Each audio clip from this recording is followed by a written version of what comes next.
प्यारे दर्शकों नमस्कार, आपका बहुत बहुत स्वागत है। आज हम बात करेंगे होम्योपैथी के कुछ विशेष नियमों के बारे में।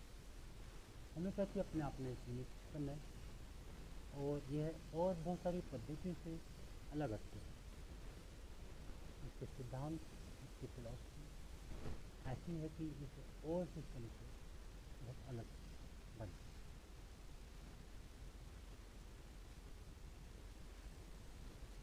यह एक पूरी तरह से साइंटिफिक बेसिस के ऊपर तैयार किया गया सिस्टम है और कुछ नियम जो इसको सिस्टम से अलग बनाते हैं उसके बारे में आज हम जानकारी प्राप्त करेंगे।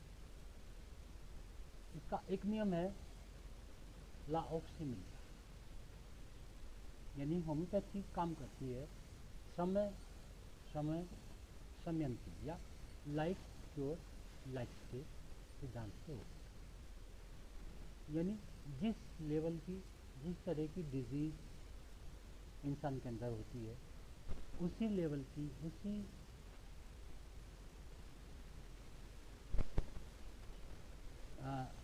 लेवल की मेडिसिन के द्वारा पेशेंट को क्योर किया जाता है। जो मेडिसिन इसमें हम इस्तेमाल करते हैं उनके अंदर पावर होती है स्वस्थ मनुष्य के अंदर अपने बीमारी के सिम्टम पैदा करने की। यह एक होम्योपैथी का यूनिवर्सल और बेसिक लॉ है। दूसरा नियम है इसका लॉ ऑफ सिंपलिसिटी, यानी जो दवाई इस्तेमाल की जाती है वह सिंपल फॉर्म में इस्तेमाल की जाती है और एक समय में एक ही मेडिसिन दी जानी चाहिए, ऐसा डॉक्टर हैनीमन ने बताया। ऑर्गेनल ऑफ मेडिसिन के एफोरिज्म 272 में इसके बारे में क्लियरली लिखा हुआ है। In no case more than one single remedy could be administered. इसका कारण ये है कि होम्योपैथिक मेडिसिन को जब हम प्रूव करते हैं तो उसको अकेले ही प्रूव करते हैं और उसके सिम्टम्स नोट किए जाते हैं, सिंगल मेडिसिन ही यूज की जाती है।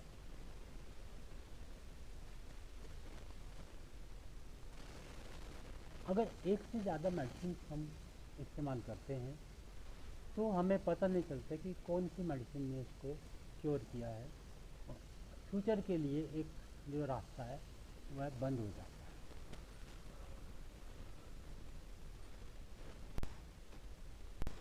अगर एक से ज़्यादा मेडिसिन का मिक्सचर बनाकर इस्तेमाल किया जाता है तो वह एक नई मेडिसिन बन जाती है और उस नई मेडिसिन के लक्षण देने वाले को भी पता नहीं होते, ना खाने वाले को पता होते हैं। इसलिए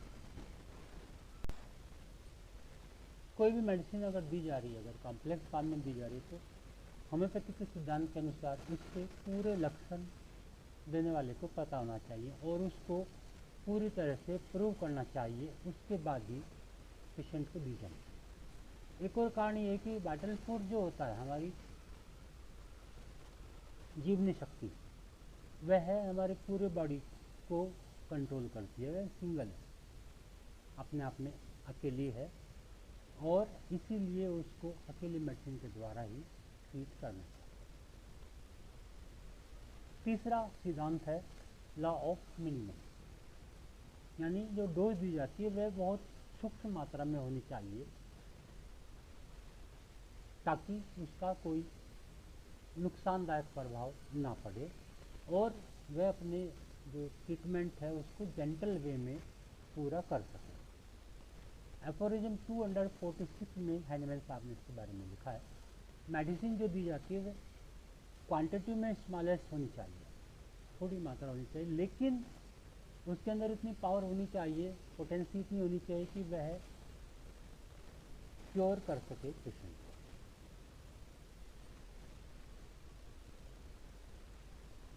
इसके कारण ये है कि अगर ज़्यादा मात्रा में दी जाती है तो संभावना हो सकती है कि वह कुछ एग्रावेशन कर सकती है। कम मात्रा में देने से फ़ायदा यह होता है कि वह ऑर्गेनिक डैमेज नहीं होने देती है और ड्रग एडिक्शन के भी रिस्क नहीं रहता, यानी ड्रग दवाई देना बंद करने के बाद उसका कोई ज़रूरत नहीं रहती कि उसको लंबे समय तक खा जाए। कम डोज का साइड इफ़ेक्ट नहीं होता है। अगर छोटी डोज हम देते हैं और बड़ी डोज देते हैं तो दोनों के एक्शन अपोजिट होते हैं। छोटी डोज का एक्शन दूसरी तरीके से होता है और बड़ी डोज का, लार्ज डोज का एक्शन दूसरी तरीके से होता है। होम्योपैथी में लॉ ऑफ क्वांटिटी एप्लीकेबल होता है, यानी अगर मेडिसिन की क्वालिटी ज़्यादा इम्प्रूव की जाती है तो उसकी क्वांटिटी कम रहती है, यानी क्वांटिटी अगर कम है तो क्वांटिटी ज़्यादा मात्रा में हाई पावर में दी जाती है। ये हो गया लॉ ऑफ मिनिमम। अगला रूल है ड्रग प्रूविंग। होम्योपैथिक में जो मेडिसिन हैं उसको खाली ह्यूमन बींग्स को दिया जाता है खाने के लिए, और उसके लक्षण जो पैदा होते हैं उनको नोट किया जाता है। इस प्रक्रिया को ड्रग प्रूविंग कहते हैं। मेल्स को भी दी जाती है, फीमेल्स को भी दी जाती है, और कई बार दी जाती है। बार बार उनके कुछ लक्षण आते हैं और वो लक्षण नोट कर लिया, और वो लक्षण ही उस मेडिसिन के लक्षण होते हैं, और उनका जो संग्रह होता है वो मटीरियल मेडिका कहलाता है। यानी होम्योपैथिक मेडिसिन के सिम्टम्स हमको पता होते हैं कि ये मेडिसिन किस तरह काम करेगी और कौन कौन से सिम्टम्स को ये क्योर करेगी, कौन कौन से सिम्टम्स ये पैदा करेगी। दूसरे सिस्टम में ऐसी सुविधा नहीं है। इस प्रूविंग के बेनिफिट ये है कि हम जब ह्यूमन बीइंग को देते हैं तो ह्यूमन बीइंग को देने के बाद उसके मेंटल सिम्टम भी हमको मिल जाते हैं और उसके सब्जेक्टिव सिम्टम भी हमको मिल जाते हैं, यानी अपनी फीलिंग बताएगा। सपोज हमने किसी को मेडिसिन दी और मेडिसिन लेने के बाद उसको अजीब सा महसूस होने लगा, उसका टेस्ट खराब हो गया, उसको कुछ अच्छा नहीं लग रहा है, उसको जो है ना स्मेल से भी एलर्जन हो रहा है, तो इस तरह के सब्जेक्टिव सिम्टम्स भी हमको ह्यूमन बीइंग के ऊपर प्रूव करने के बाद मिलते हैं। और उसकी मेडिसिन की जो मॉडलिटी है वो भी हमको पता चल जाती है, किस समय उसकी प्रॉब्लम बढ़ रही है, किस कंडीशन में बढ़ रही है। इसके अलावा जो फाइनल सिम्टम्स हैं मेडिसिन के, जो बहुत सूक्ष्म सिम्टम है वो भी हमें पता चल जाता है। कुछ सिस्टम्स में ड्रग को जानवर के ऊपर इस्तेमाल किया जाता है, तो उसके जो इफ़ेक्ट होते हैं पैथोलॉजिकल उनको नोट किया जाता है, लेकिन यहाँ हमारे होम्योपैथिक में ऐसा नहीं है। ह्यूमन बीइंग को दे तो पूरे सिम्टम्स उसके नोट डाउन किए जाते हैं, इसलिए ये और सिस्टम से बेटर बनाता है। नेक्स्ट है थ्योरी ऑफ क्रोनिक डिजीज।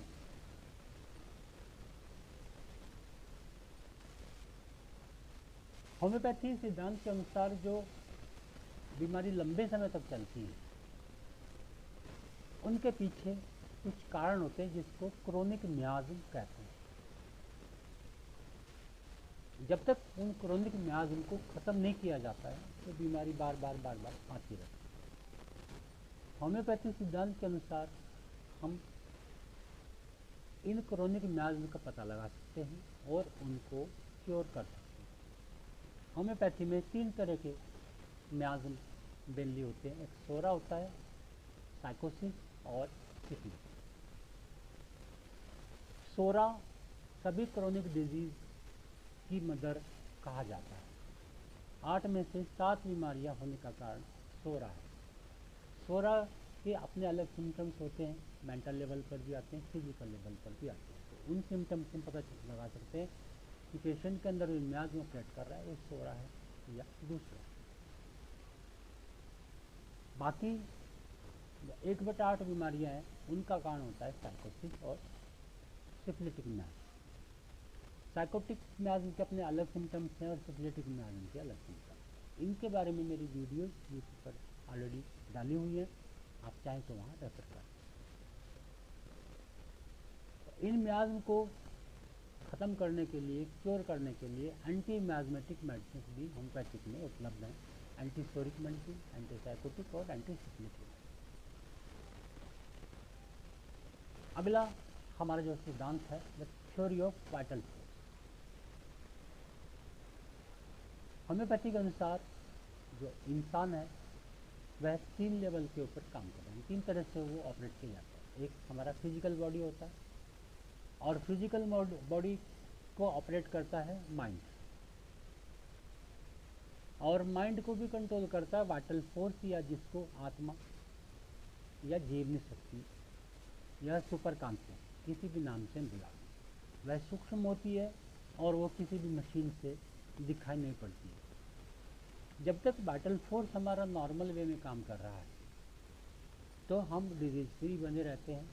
जहाँ वाइटल फोर्स के एक्शन में गड़बड़ आनी शुरू हो गई या वाइटल फोर्स का जो नॉर्मल फ्लो है उसमें रुकावट आनी शुरू हो जाती है तो वहाँ इंसान बीमार होना शुरू हो जाता है। ऑर्गेनन के एफोरिज्म नंबर 10 में वाइटल फोर्स के बारे में महात्मा हेनिमन ने जानकारी दी। उनके अनुसार अगर वाइटल फोर्स नहीं है तो कोई भी मनुष्य के अंदर सेंसेशन नहीं होगा, उसके फंक्शंस खत्म हो जाएंगे और उसकी बॉडी के अंदर सेल्फ प्रिजर्वेशन की टेंडेंसी खत्म हो जाएगी, यानी बॉडी धीरे धीरे डैमेज हो जाती है। अगर सेंसेशन फंक्शन नॉर्मल है तो उसको हम मानते हैं कि ये हेल्दी ह्यूमन बीइंग है। अगर सेंसेशन और फंक्शंस बॉडी के एबनॉर्मल होने लगते हैं तो वो इंडिकेट करता है कि ये पर्सन डिजीज है।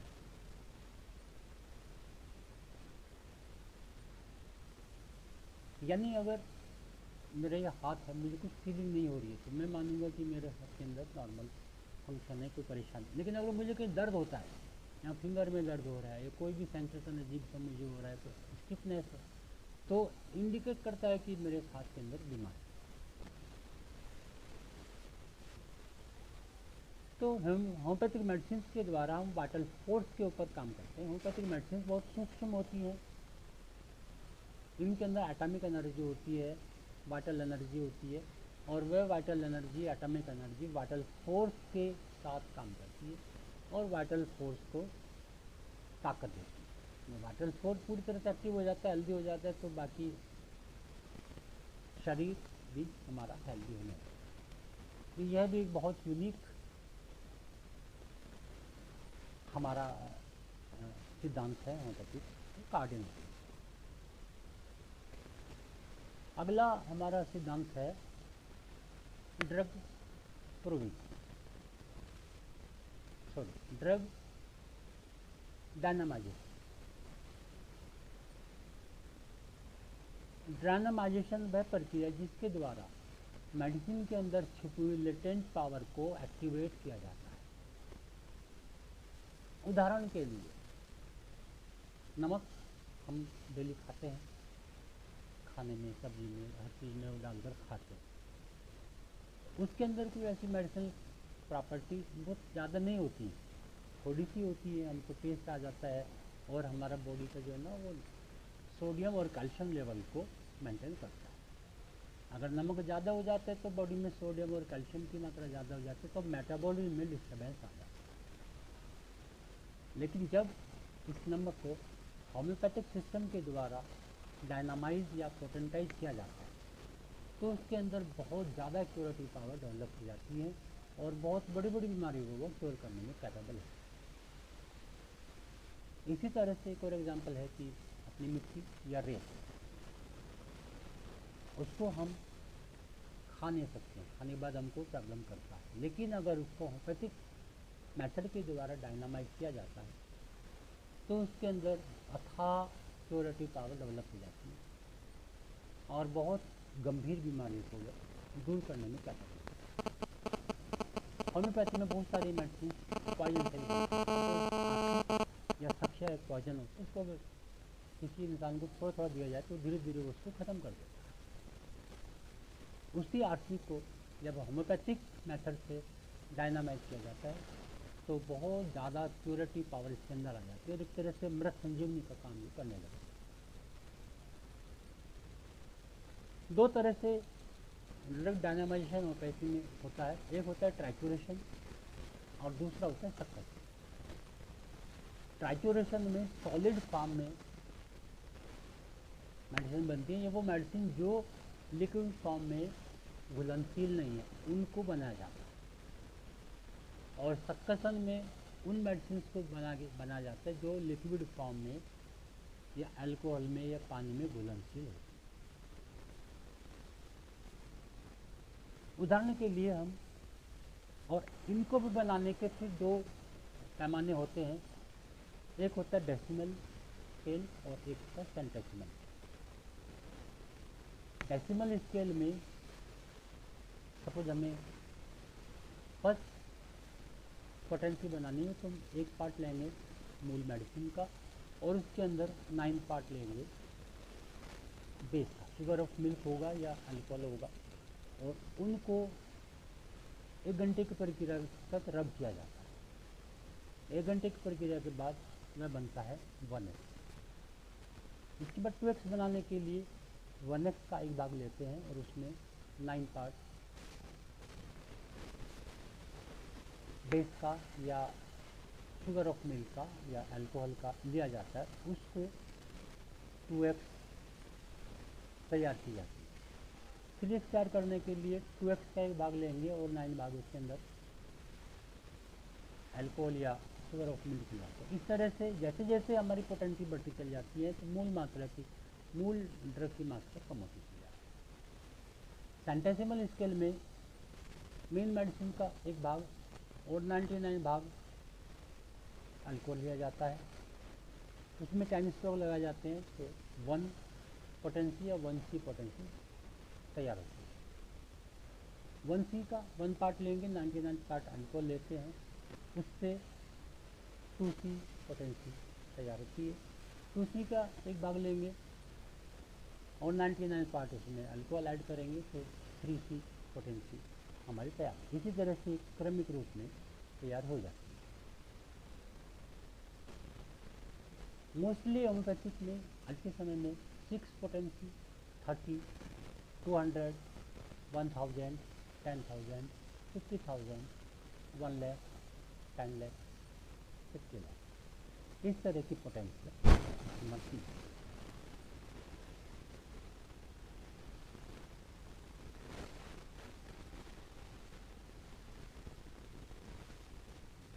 डायनामाइजेशन प्रक्रिया के द्वारा जो बहुत डेडली पॉइजन होते हैं, बहुत मारक जो पॉइजन होते हैं, जहरीली चीज़ें होती हैं, उनको भी क्यूरेटिव मेडिसिन के रूप में ट्रांसफॉर्म कर देता है। अगला एक सिद्धांत है लॉ ऑफ टोटलिटी। टोटलिटी किसी पेशेंट के वो खास सिम्टम होते हैं जो उसको दूसरे पेशेंट से अलग करते हैं, और उसके लिए हम जब मेडिसिन सेलेक्ट करते हैं तो उस मेडिसिन के सिम्टम्स जो होते हैं वह दूसरी मेडिसिन से उसको अलग करते हैं। इसमें पेशेंट के जनरल सिम्टम दिए जाते हैं, फिजिकल सिम्टम, मेंटल सिम्टम, जो उसको एज ए होल प्रोवाइड करते हैं, प्लस पर्टिकुलर सिम्टम और रेयर पिकुलर सिम्टम। जब इन सिम्टम्स के बेसिस पर मेडिसिन सेलेक्ट की जाती है तो उसको कहते हैं कि टोटलिटी के ऊपर मेडिसिन का सिलेक्शन हुआ है। उदाहरण के लिए टाइफाइड का हम केस ले लेते हैं। टाइफाइड के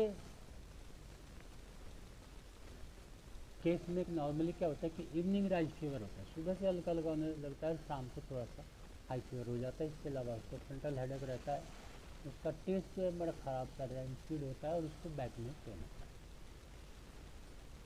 पेट में दर्द रहता है और स्पाइन में दर्द रहता है। ये एक कॉमन सिम्टम है टाइफाइड। पसीना उसका बदबूदार होता है, थोड़ा पसीना आता है, पसीना बदबू।